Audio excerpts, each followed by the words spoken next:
I've always wanted to be a writer, but somewhere between telling funny stories to captive audiences and choosing a career path, I got stuck. So I became an English teacher, and this is a picture of me, English teacher Hannah. I might not look much different to you than I do now, but I am. My eyes are open not only to see myself, but also the world around me, and I become passionate about the details I notice everywhere. As a kid, I aspired to slide through life unnoticed as being different, but I had a keen eye for details, a crazy memory, a fierce independent streak, which kind of made it really difficult to go unnoticed. So these are the traits I tried to suppress because I was desperate to fit in. Unfortunately, this made it increasingly difficult to be myself, comfortably at least, so these parts of my character slipped away. I was proud of my artistic eye, which could recognize beauty, but I was terrible at making connections. Oftentimes something would happen and I'd be surprised, but not really, like I'd seen the event forecast in my mind's eye, but I didn't know what to do with the feelings these moments elicited, whether physical, emotional, or spiritual, so I ran from them. And in the midst of my discomfort, I plugged along, noticing humor wherever I went, but living in a world where I was loud and hard and abrasive and sarcastic, and I was noticeably disconnected. To say that I was misunderstood was an understatement. Naturally, I kept moving, never stopping to tarry in any one place for too long for fear of being found out. And I moved fast, not well, but fast. I ran, I hiked, I cleaned, I organized, I managed, you name it. I went through all the motions that looked like they might elicit happiness, contentment, but being present consistently eluded me. The only constant in my life is that I always wanted to be wherever I wasn't, which eventually got exhausting, especially as a mother to 3 young children. When this little girl entered my life, something changed.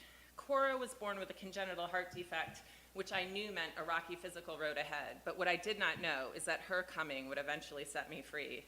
Cora loved the water where she was suspended and free, nearly weightless. It's as if she was untethered to the earth, and all too soon I realized that was exactly the case.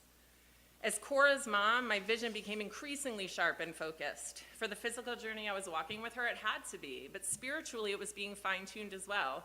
I remember how upset I was when a professional photographer took this photo at a family event. Cora wasn't in it. She was home with a babysitter. It was explainable, I thought, but I had a nagging feeling it was more than that. And then one day I noticed this on a beach in Duxbury, a trip I had taken to, well, escape from the reality of my life. And as my perspective regarding the world around me and my place in it slowly came into focus, I noticed signs everywhere. 10 days later after I found this, I got a phone call from Boston that the new heart my daughter had been waiting for 18 months had arrived. And suddenly it's as if I fell to earth, and I hunkered in, and I began a slow process of grounding myself, which, funny enough, meant opening a door for that which lay beyond the physical. It was this slow process of becoming whole, which I've since learned all parts are inextricably linked, and they all began to fall in place as Cora slipped away. You see that same little girl who loved to float in the water, loved to swing through the air, and the writer in me now knows that's because she was not really meant for this earth in a physical way. She was fully actualized in the spiritual realm, where she was free and happy and full of life. And when she died, just 3 months short of her 6th birthday, all eyes were quickly turned on me to see what would I do with the hand I'd been dealt. And well, the answer is surprisingly simple. Both literally and figuratively, I was forced to forge a path through terrain that no one else in my circle of family or friends had been forced to travel. I realized my feelings of grief and isolation were nothing new, but my perspective was, and from the depths of my despair, I uttered one silent question to myself. When you decide to rise, what do you want your life to look like? And slowly but surely, this shifting perspective kicked into sharp focus. And I noticed, perhaps in retrospect, that a beautiful picture of my 2 living daughters had a terribly messy and blurry background that threatened to engulf their small frames. So I set to work cleaning up what I had been the background of my life, and I boldly shifted the new image to center stage. I also noticed at the most unexpected moments that there were boundless opportunities for joy amidst the mess. That in many circles, like a talented artist's studio, the mess was something to be celebrated and embraced. For even in nature, the sun always rises again after the storm. That's a given. So I began to look into the proverbial messes I had been handed as gifts, and when put to good use, could be rife with rewards. And before long, I noticed that seemingly towering obstacles, no matter their size, could be managed with firm footing and tenacity and clarity. And even when they remained in the proverbial picture, because that is not what the journey's about, erasing the messes and obstacles. It's about learning how to live, how to thrive in spite of them. And just like that, the signs were everywhere. At a burger joint in the Hamptons, the sandwich my 12-year-old ordered with ketchup and bacon arrived with her initials on it, Catherine Barrett. I now realize in retrospect the signs were there all along. I had simply forgotten to look for them because I didn't want to be different. Today I embrace my unique way of seeing the world, and I'm learning to be thankful for all that has transpired in order for me to be where I am today. What to some is a silly vanity plate, for me, is a sign that Corky, one of the dozens of nicknames we had for Cora, is never really far from my grasp. Of course I can't see her, but I feel her everywhere, and the gifts of Cora continue to reverberate every day.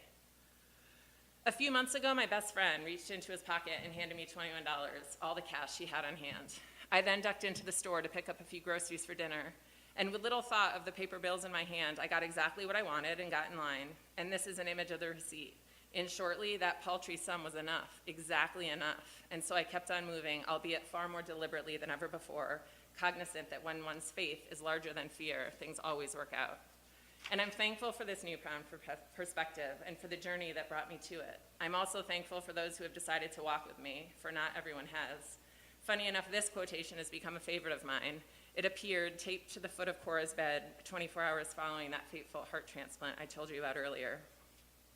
I love when I pull on a single, often seemingly disparate string and an entire story comes spilling out, rife with details that might otherwise go unnoticed. It's becoming second nature for me to connect seemingly disconnected objects. I don't see a car and a motorcycle. I see iterations of the same vehicle, perhaps one more dynamic and the other more stable, but equally suited for great adventures. Herein lies the power of perspective, and this is where it came from, a wildly unexpected and conventional journey that began with one small child, whose mark on my work and my world is nothing short of indelible. My passion for writing, for storytelling, came from a very simple, albeit monumental shift in my ability to look at myself and the world around me from a different perspective. In this case, through lenses held in place by a diminutive pair of purple plastic frames, a gift, which I must say has been priceless.